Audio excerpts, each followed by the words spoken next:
So, next up we have Asvin. Thank you for joining us, giving us a board talk. So this is a little bit about me. I'm a mathematician, or I did my PhD in math, which is why the board talk, obviously board talks. So I finished my PhD about a year ago, 2023, and then I was very impressed by GPT 3.5 for, like many of you here, that forced me to reevaluate my fundamental conception of the world and how I think about many of these things. So then over the last year I've been catching up, thinking about AI, about intelligence, about biology, all sorts of things.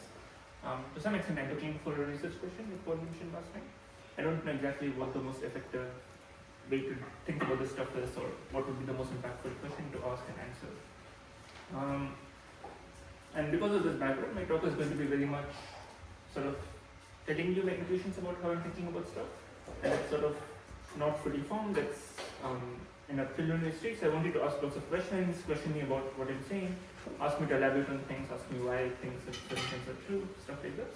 It's going to be very high level. They're not going to be any results, it's just a viewpoint on the stuff that I've been developing or thinking about. Okay. So, and just in terms of work, I'm at ICANN with Paul for this semester, which is how I met him and this conference. Okay. And a note about the talk, I gave this talk at ICANN, like a 20-minute version of this, and I didn't really have time to prepare an abstract, so I told them my title, and then they fed it into GPT-4. It's actually prepared a great title for, like a great abstract for me. So I think somehow most of the talk is just contained in the title, and you can guess where I'm going with what I'm going to say. Okay. Right, so let me begin with that. So what I'm going to try and do is present a way in which I've been thinking about what we might, or what might be missing in current ML systems, and what we might need to go next, and what that means in terms of how I think about intelligence and things like this. Let me just start off with maybe a claim, which is that intelligent activity, by which I mean something very vague and very broad. But maybe what I say next will make it precise in how I'm thinking of it. I think it's made up of two parts. There's one part which is sort of searching through some landscape, so searching a combinatorial landscape.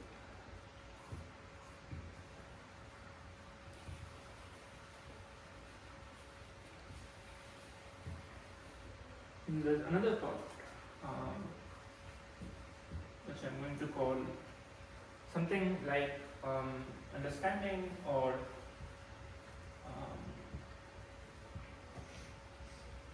like your value function. Okay. So let me illustrate my intuitions here with a concrete example of, let's say you're trying to play chess. Right. So when you're playing chess, let's say you have a machine learning system like AlphaZero, which is playing chess. I think it breaks up very neatly into these two pieces. There's an effective or explicit search algorithm, which might be MCTS or alpha beta pruning or whatever. So you have a set of moves that you're trying to search through. And in order to be creative, you just have to do the search process. There's no way you can generate creativity without exploring what is out there, in a sense. Right? You just have to go look and see what is there. And yeah, just a question. So when you say combinatorial landscape, do you mean that you don't think it's a continuous thing, you think it's a discrete thing, and you have to just... Yes. Okay. So more specifically, I might even say like tree search is maybe the prototypical example of this. Like you have a tree of possibilities, like a tree of game moves, or a tree of words in the English language if you're trying to generate a novel, or if you're trying to prove a math theorem, maybe a tree of possible proofs, you can go down, things like this. And then, so this is like explicit. Use a different. So in alpha 0, let's say, in this example, this is going to be, let's say, MCTS. You can use any search algorithm basically, but you're searching through potential future gates.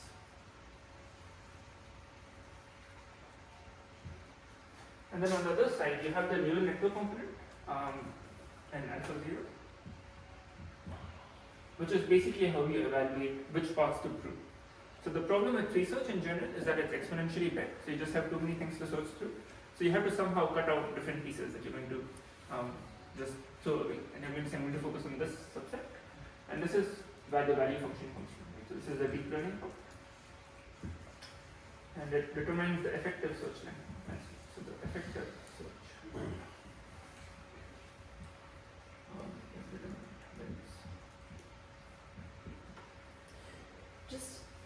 touch on this a little bit? Okay, so if we say that ChatGPT is intelligent activity, maybe it's just not intelligent activity.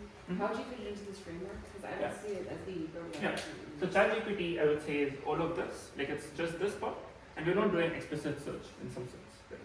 You could do explicit search. There are things like chain of thought or whatever, which do improve things a little bit. So you can generate possibilities, you can see what's happening, and then you can iterate. But fundamentally, the architecture just has this bit, does not have this bit. Right?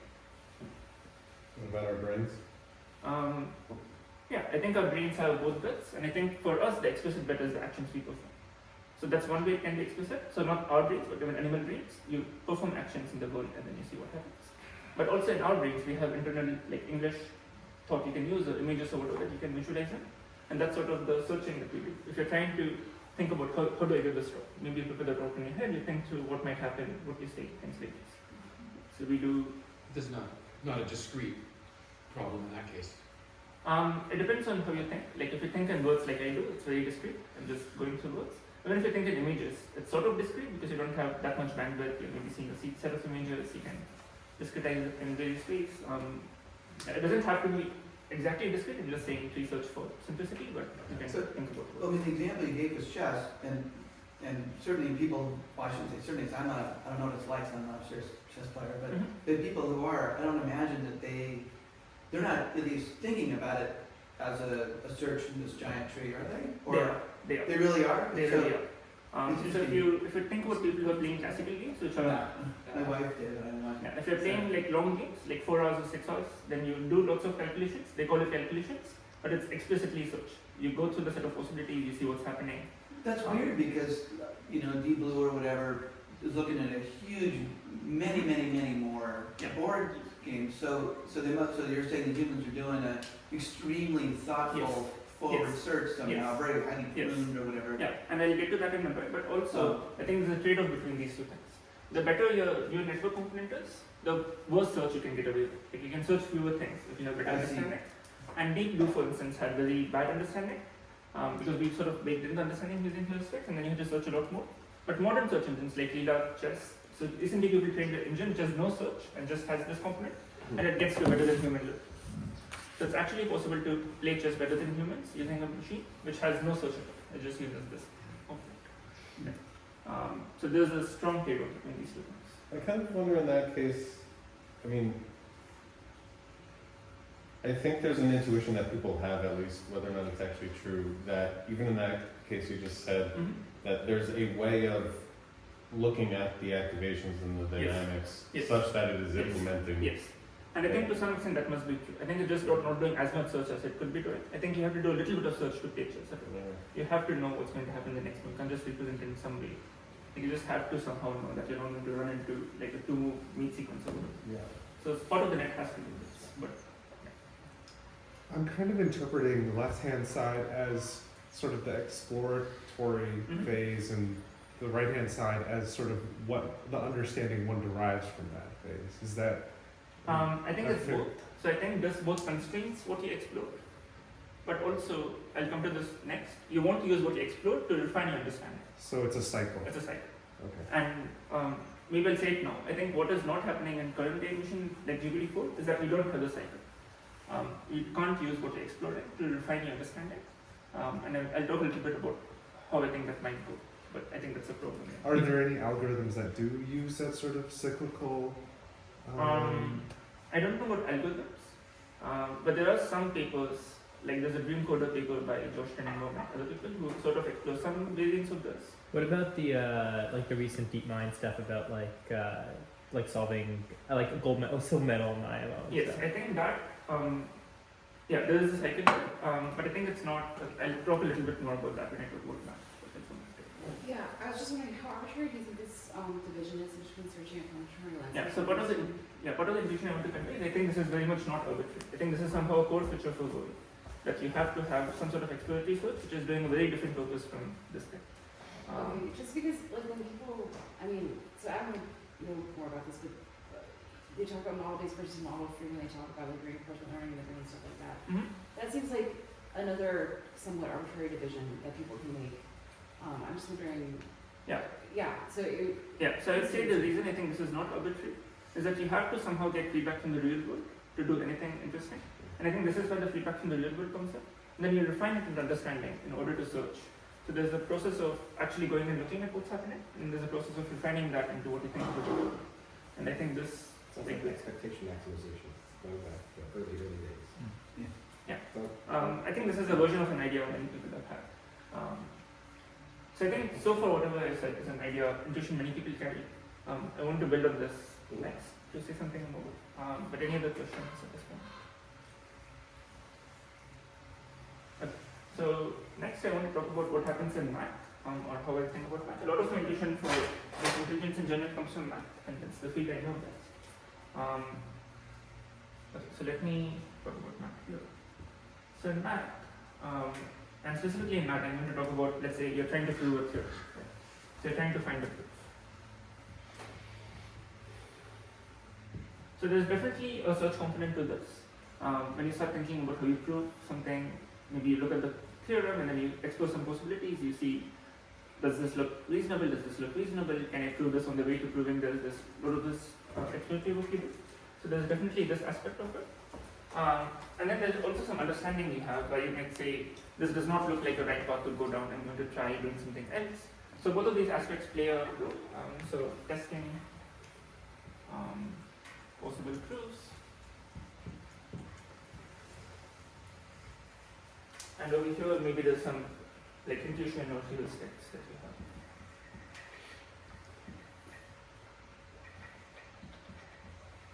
But there's another key component of doing mathematics which is not captured here, which is when you make new definitions. Right? I think that's really the most important activity mathematicians can do. That's the thing which is hardest for mathematicians to do. And it doesn't quite fit into this We picture. argue over that mostly. Sorry. Argue a lot over this. We argue a lot over this, right?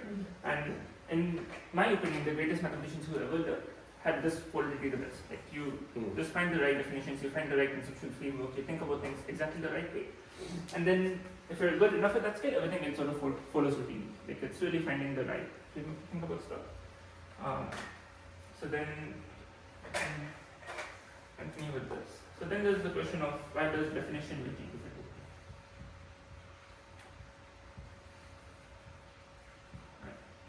So where in this loop do we think about, how do we think about definitions? So I'm going to argue that definition making, or in general concept formation, is the loop we were talking about. So what we are doing when we are making good definitions is we are going to be exploring the possible landscape, then we are going to be refining it into the right definitions. And what having good definitions does for you is that it takes, so initially you might have a problem like finding proofs. If you're trying to find proofs in set theory, your proof might be like 1,000 pages long. For in the simplest things, and you just have no hope of proving it. The search space is too big. And if you make the right definitions, what that will do is make the proof much shorter. Maybe it will now be 5 lines instead of 1,000 lines, and then you can actually do the proof instead of, like you can actually find the proof in the landscape instead of, running a computer through. So I want to say that this is the concept formation bit. And what it does for you is it rewrites the search landscape.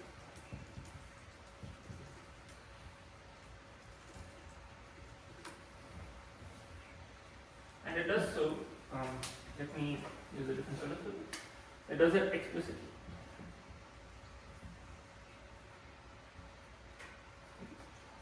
So I want to propose a distinction between what the neural network deep learning thing is doing versus what we get out of making it explicit.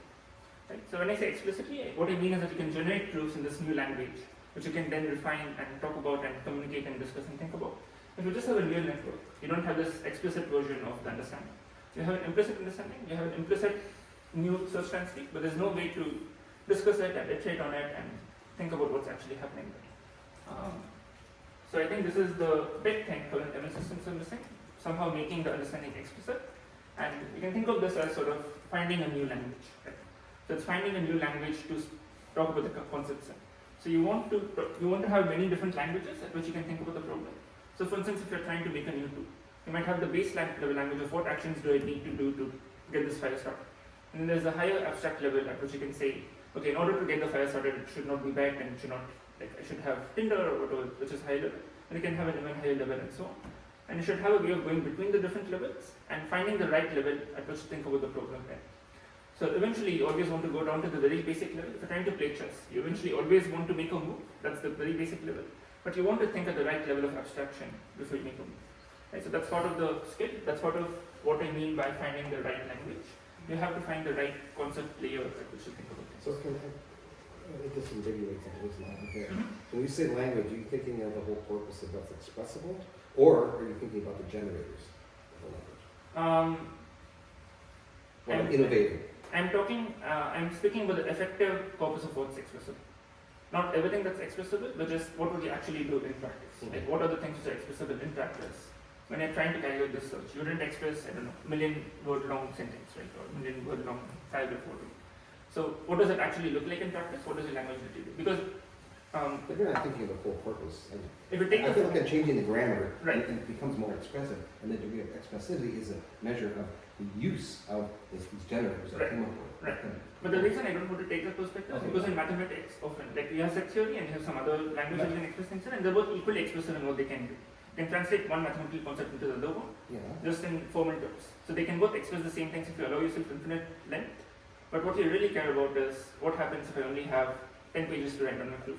But I'm sort of making a distinction between axioms and actual derivations, and different derivations exponentially large. Right. Axioms are small, compact, Right. and often have Right. regulations in that. Yeah. So in mathematics, I would be saying by language, just what are your basic axioms and primitives, and Yeah. what are those things? Yeah. If you guys are done, so this is really interesting to me. It makes sense to me what you're saying. The thing though, I'm a physicist by training, and I know mathematicians, but I don't understand. The thing I don't understand most about the process of doing math is how you decide what the goal is. So, in other words, what would be a more desirable thing to prove than Yeah. something else? Yeah. And I don't know if this framework, if you want to include that sort of an idea, because like chess, I know Yeah. what the goal is. Yeah. It's well defined. You want to get the other guy in or gal and checkmate, right? Right. I think you can think about it from this framework. I think one thing of mathematicians, one type of mathematicians, or one class of mathematicians have this as an explicit goal, which is just taking old conjectures and then finding a proof for them. Like just because something is hard is enough for I see. For it to be So there's a canon, whatever. You're handed a problem to solve. Right. But also, the mathematics we often tend to find most beautiful is the one which is most surprising, which is drawing connections between two very different fields. So in that sense, you can think of it as compressing what we know into something smaller. So that's sort of a more generalizable metric. Like how well can I understand or compress this amount of information I have.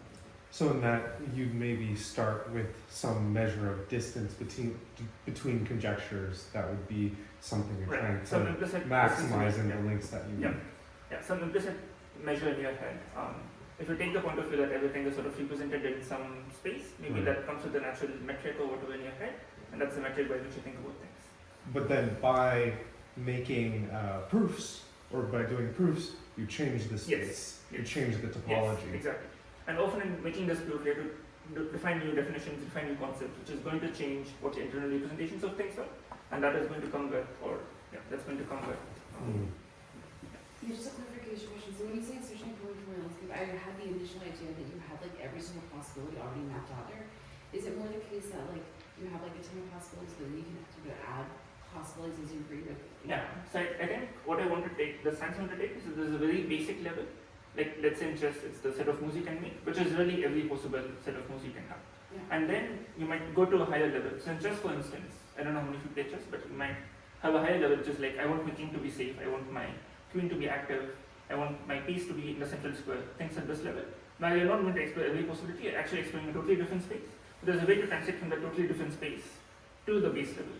That's what I mean by rewriting the search landscape. You're searching in a different space, and you know how to map from there to down.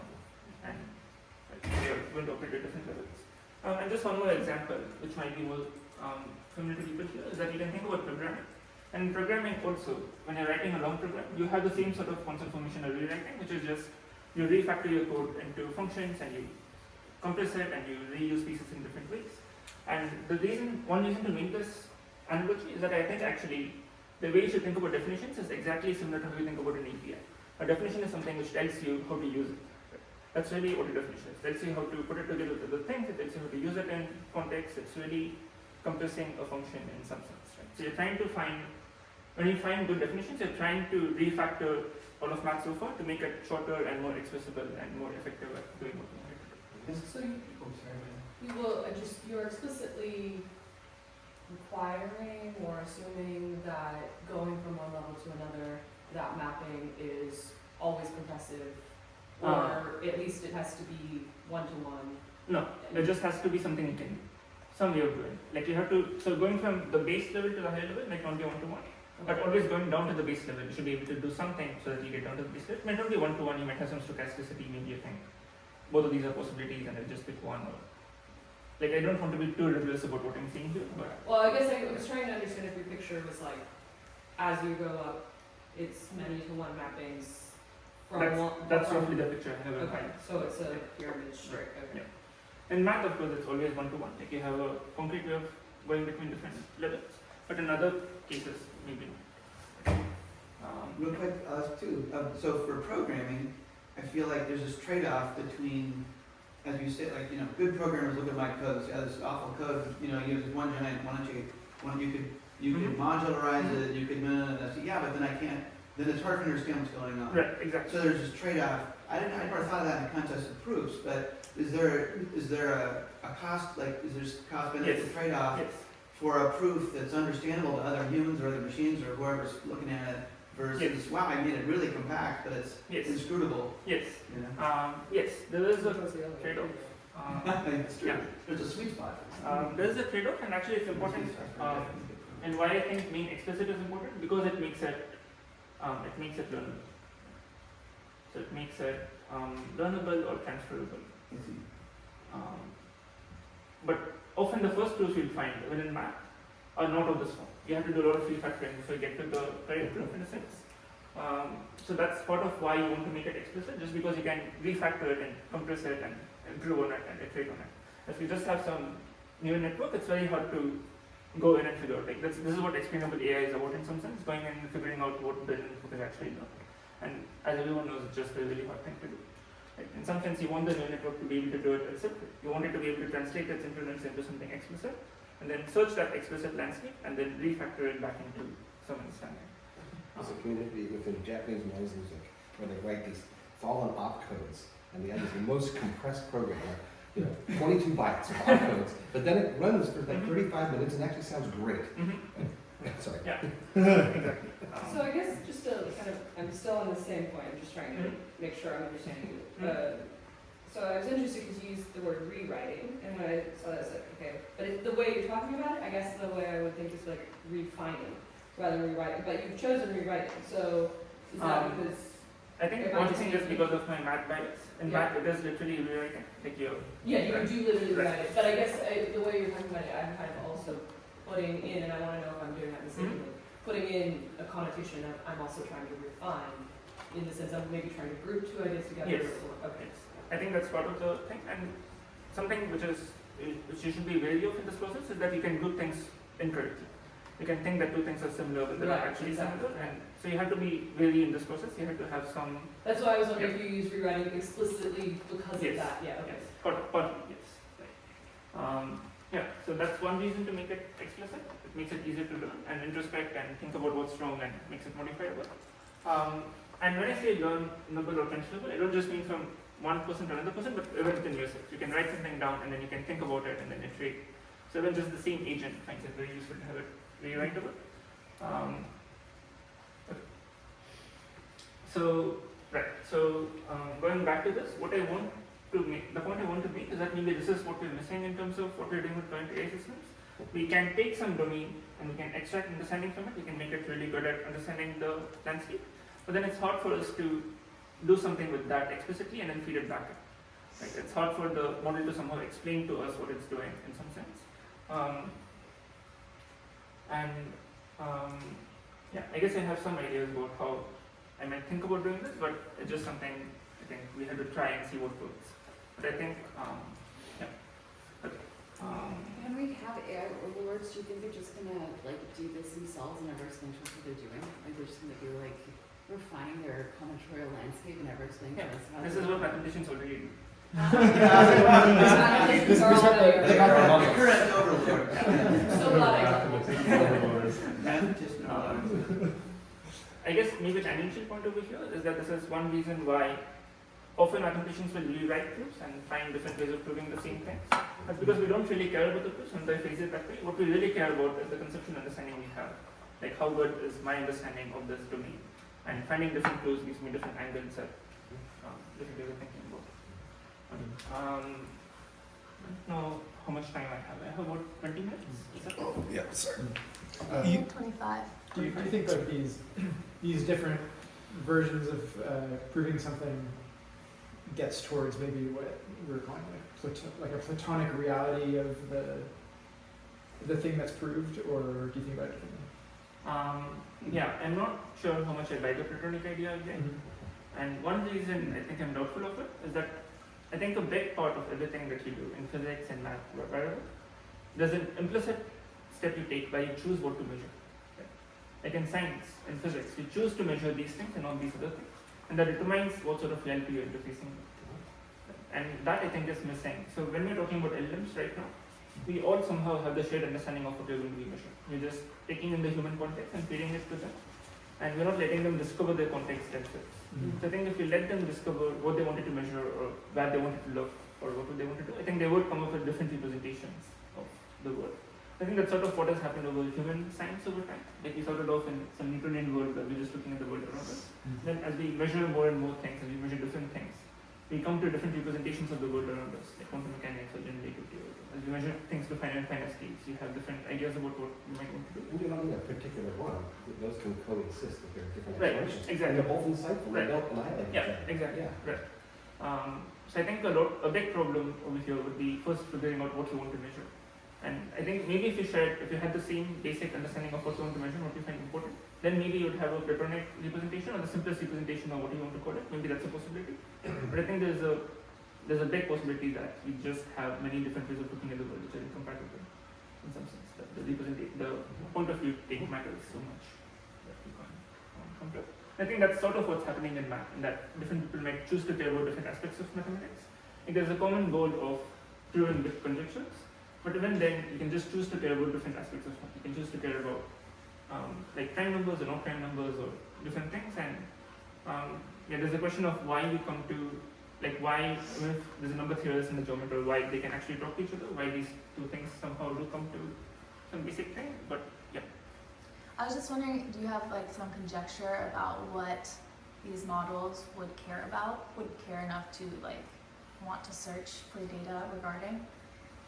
There are different schools in mathematics, and people think the same subfields, right? They're just Right. different schools. Yeah, you know, they're just kind of different schools. socialized different Yeah. ways, and Yeah. they have slightly different Yeah. valuation of what's, Right. what's good. But Yeah.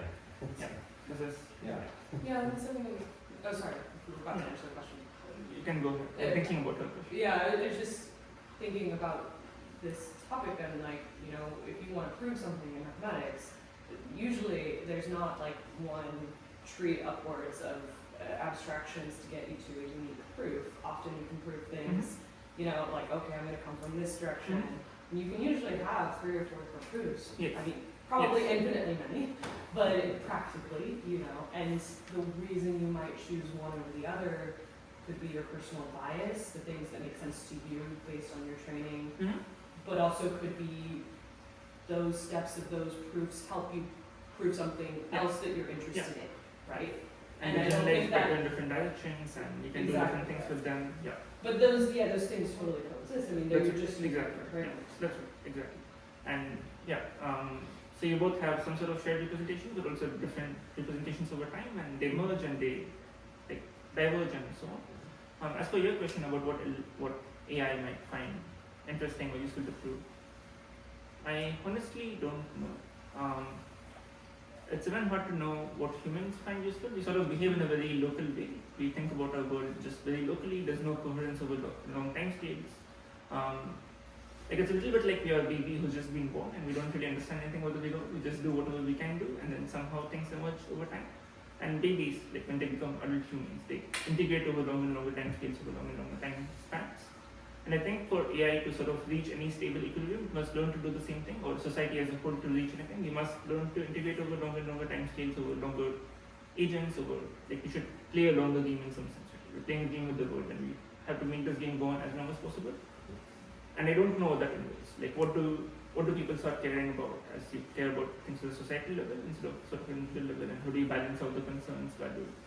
Like, I think this is a super interesting, super hot question that we desperately need to think about. It's maybe the only way forward, but I don't know if anyone has any. Just kind of bordering on, it's really the notion of creativity. When you talk to artists, and most of my friends are artists, they don't start out with a particular thing, an intuition, and then Exactly. as it builds, and that there's a new context, Right. that they rethink it. Exactly.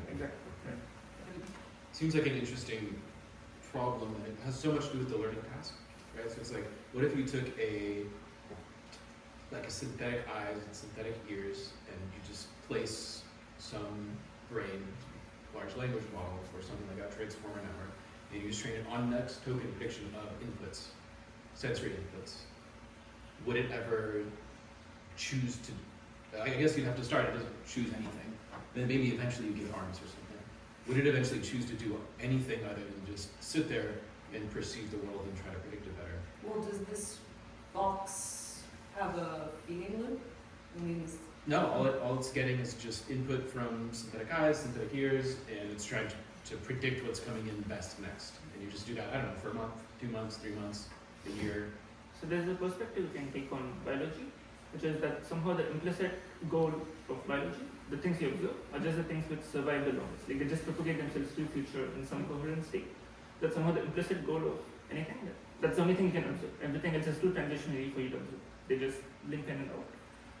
So if you're thinking about AI in the same sense, maybe the goals which make it persist over longer and longer time periods are the ones which you would observe in real life. That's not the most important goal in any sense, it's just the one you can observe because they actually persist in time. There's a subfield in search called genetic algorithms. It's exactly this kind of same Darwinian kind of, you have to survive, that's right, but then also interesting structures get in there. And it doesn't have to be quite survive in that sense that you survive yourself, but just that you replicate in some way, you generate something which is somehow, which keeps the cycle going. Going back to Adam's talk yesterday, it seems kind of like in this context that Kyle describes, maybe a force for simplicity would be a motivation to do something mathematical, to sort of compress their representation of the world.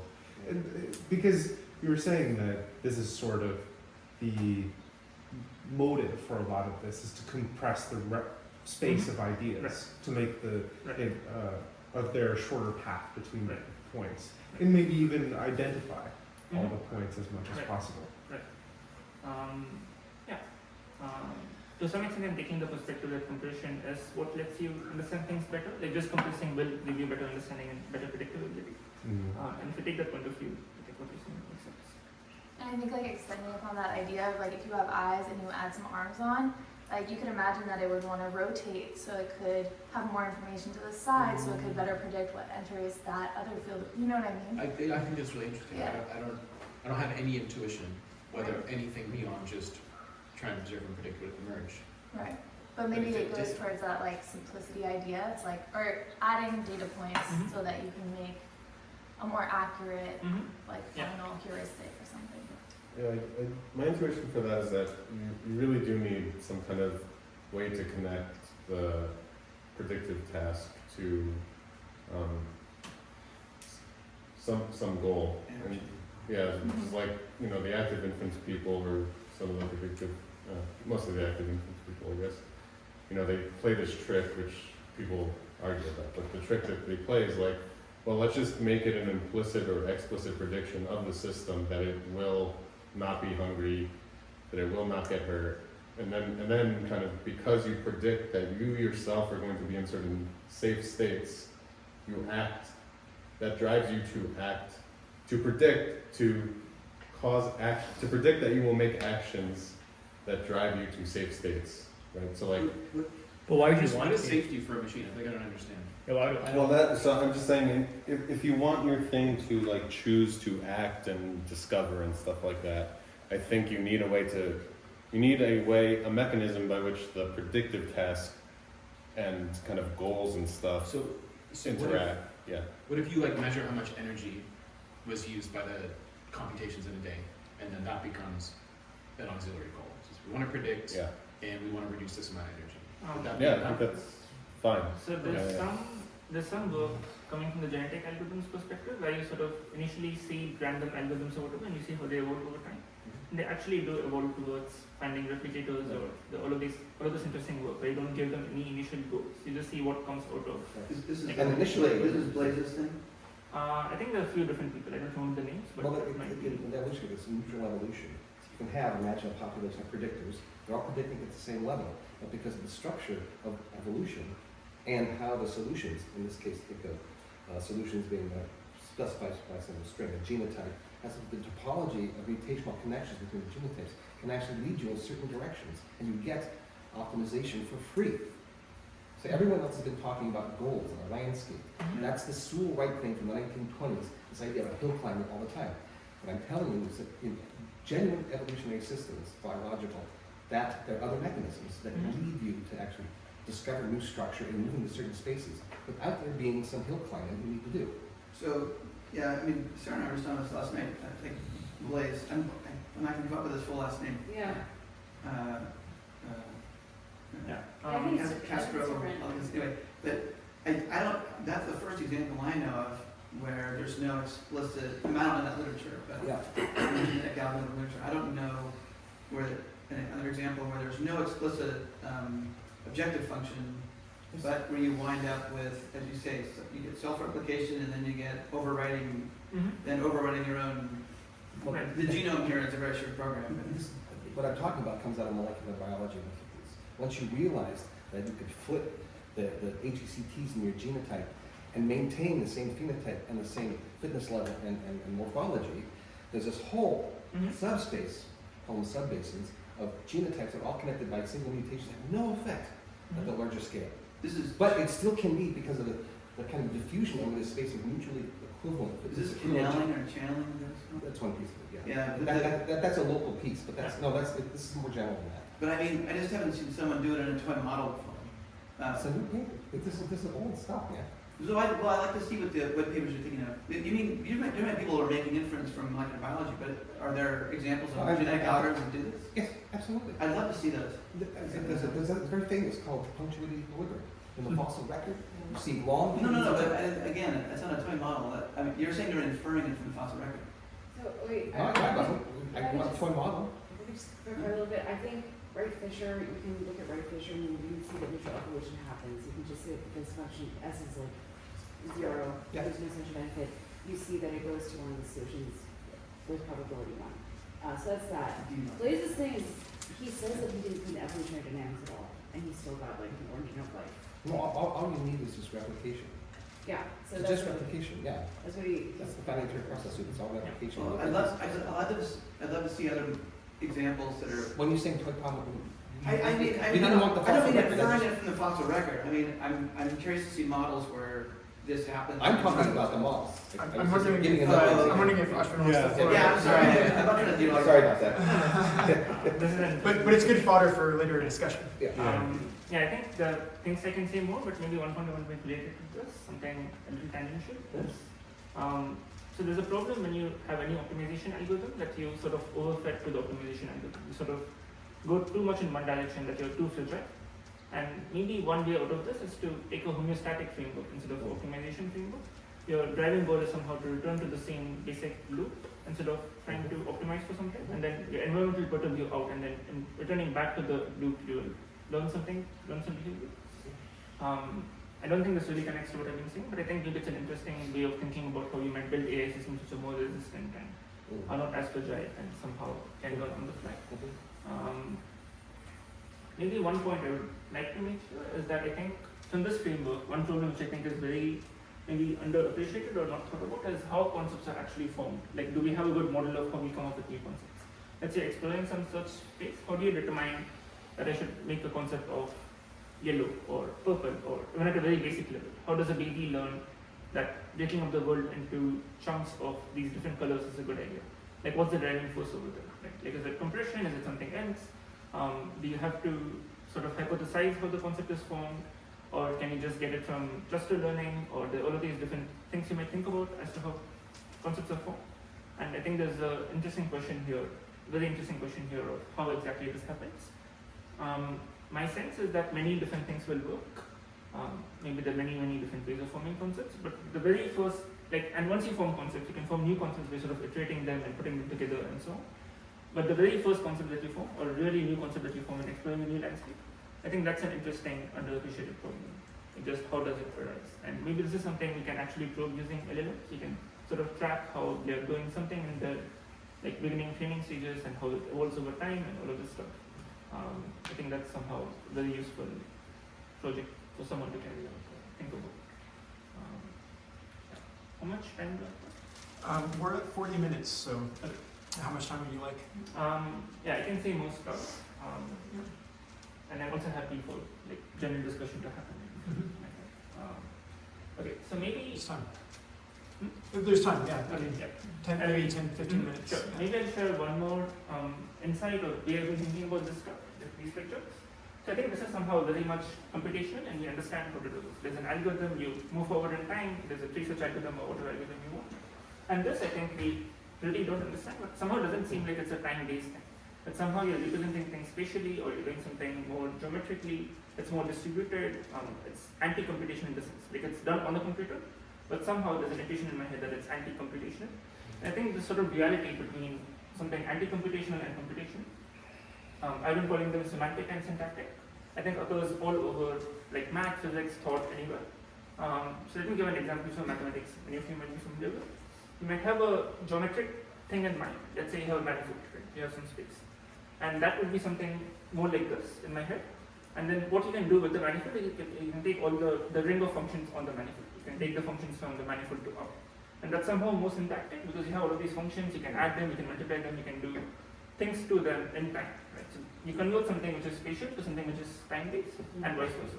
And this is something we do all the time in mathematics. We go between these two domains. We represent something in some hard to understand computational framework, but it has nice properties in other senses.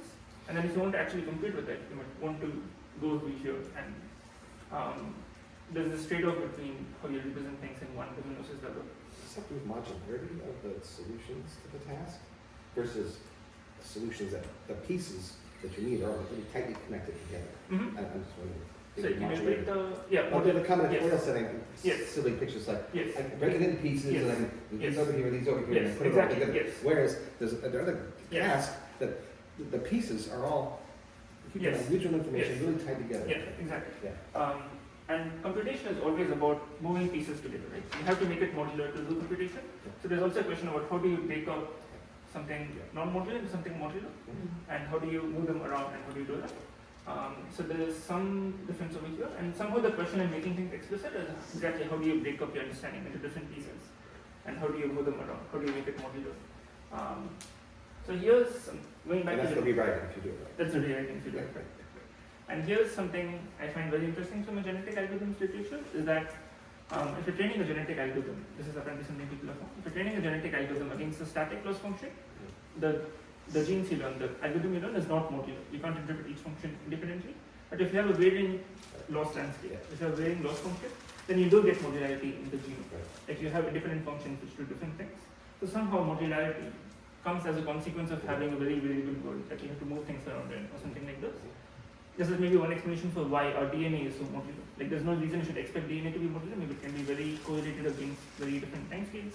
But the way the genetic machinery works is that everything has to be modular because every combination you have like all sorts of things which make it, which force modularity on you. And there's a changing landscape.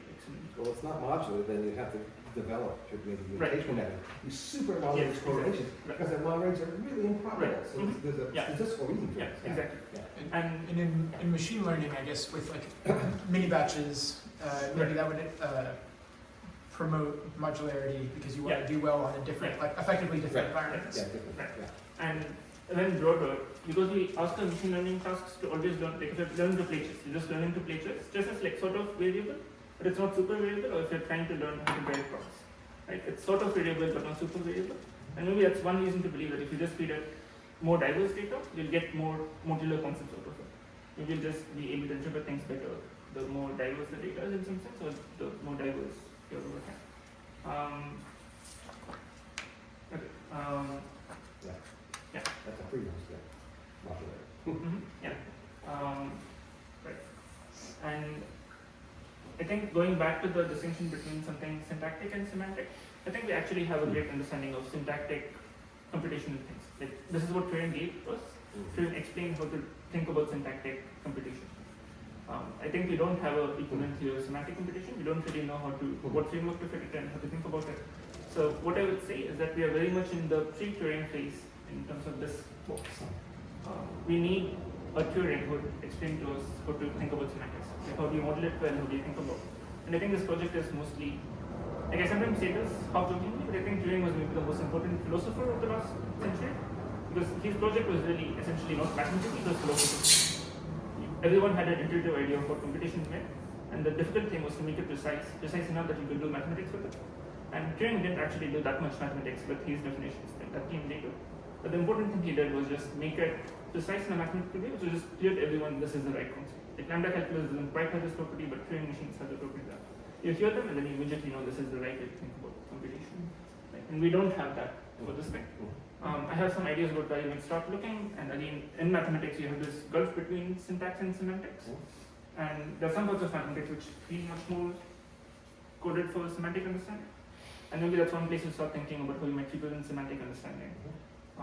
So this goes back to the question of when we have semantic understanding, is that all represented in some sort of manifold, or are there other things which are happening? Do you think about it, and like how do you start thinking about it?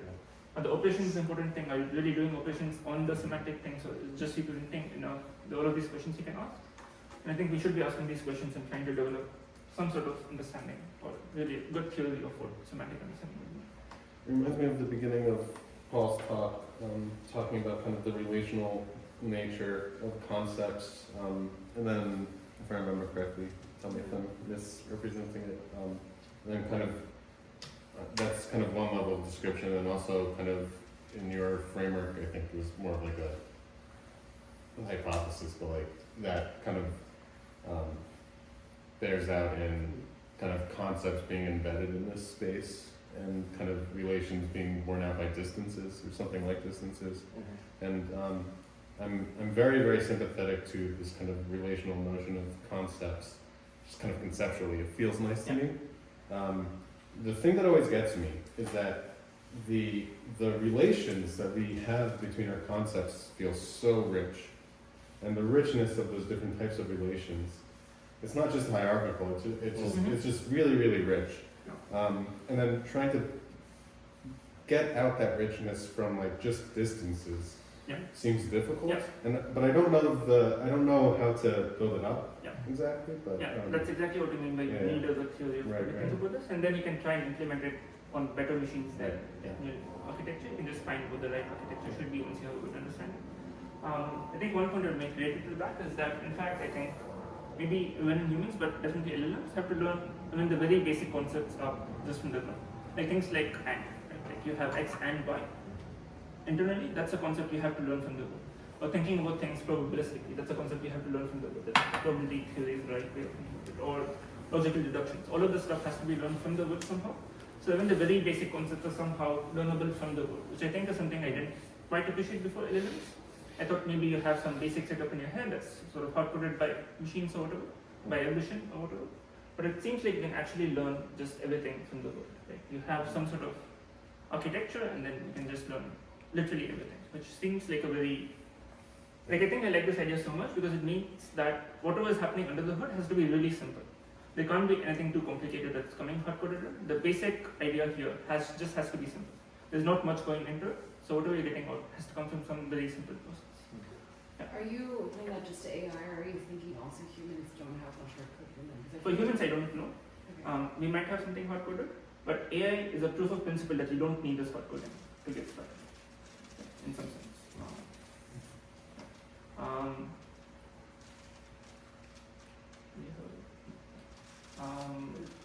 Let me see. I have one more thought.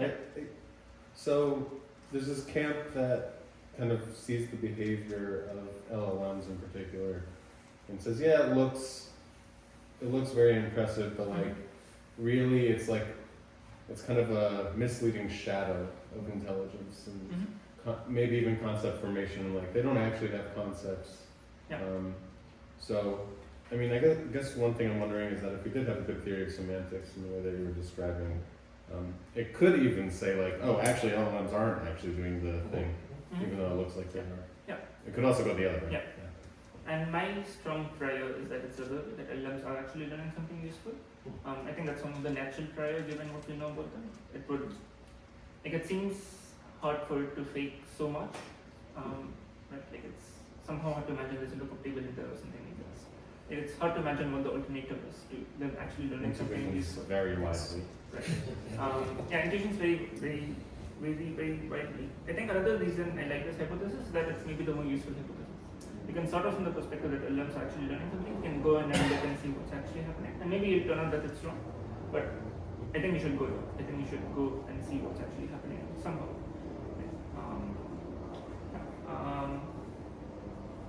I wanted to say something else about this, but I think it's skipped my mind. So maybe I'll just stop here and take more questions, or if I remember something, I'll say it. Just like extending that idea, do you think that LLMs are just kind of capturing like shadows of our concepts? I mean, I guess it goes to this No, idea that I maybe don't has think to. I don't think they're capturing shadows of our concepts. I think we can see this in other domains like vision.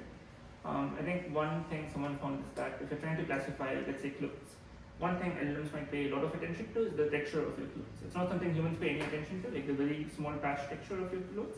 That's actually a very informative piece of information if you're trying to classify clothes. It's not something humans pay attention to, but it's something you should totally pay attention to. And this is maybe one reason why you can make adversarial attacks on LLMs.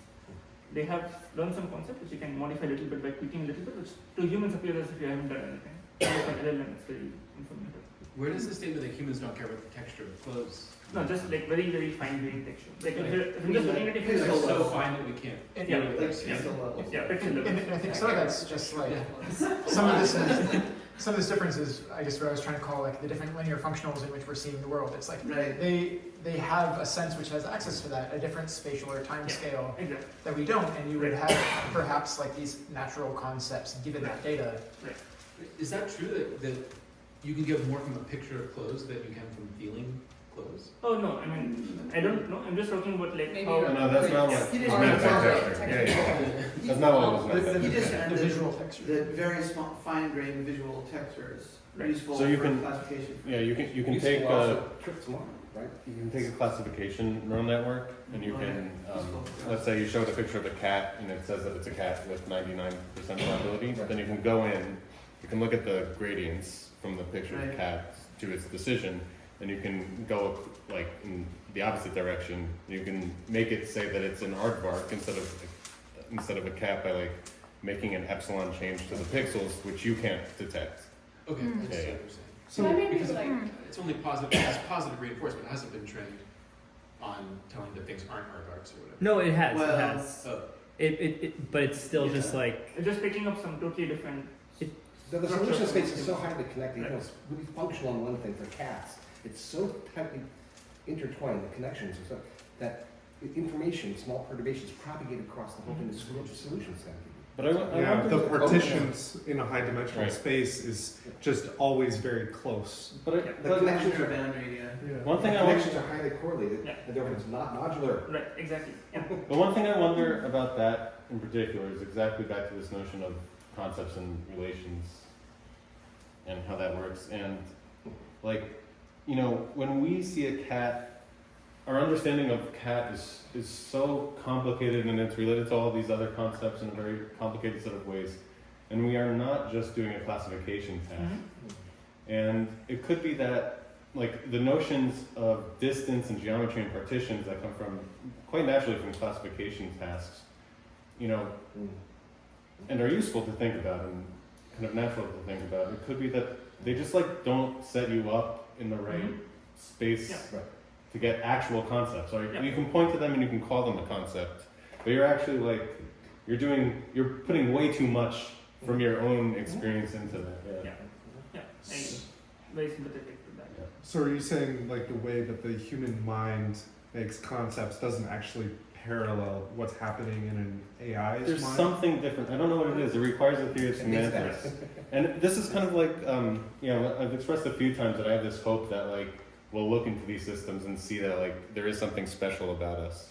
It's exactly in this kind of way that I imagine it occurring. Are we sure we can't make an epsilon perturbation to make you reclassify Yeah, you know, people- a coffee mug as a panda? Or But Maybe, but I think I'm just trying to get at the fact that like it's just like in some sense not the right questions really get to the depth of what is a concept for us. But also I think, Yeah. to his point, humans just don't observe things on the time scale. If you don't see things in that small time scale, like you could make epsilon changes and have any effect. And that's a function of the time scales we operate in. We integrate information over a second or half a second or whatever. It'd be hard to make changes in that context. So internally, I often get, for instance, the words conference and seminar mixed up. Right? They're very different concepts, but in my head, they're sort of represented very close in some epsilon off way, because they're about similar things and so on.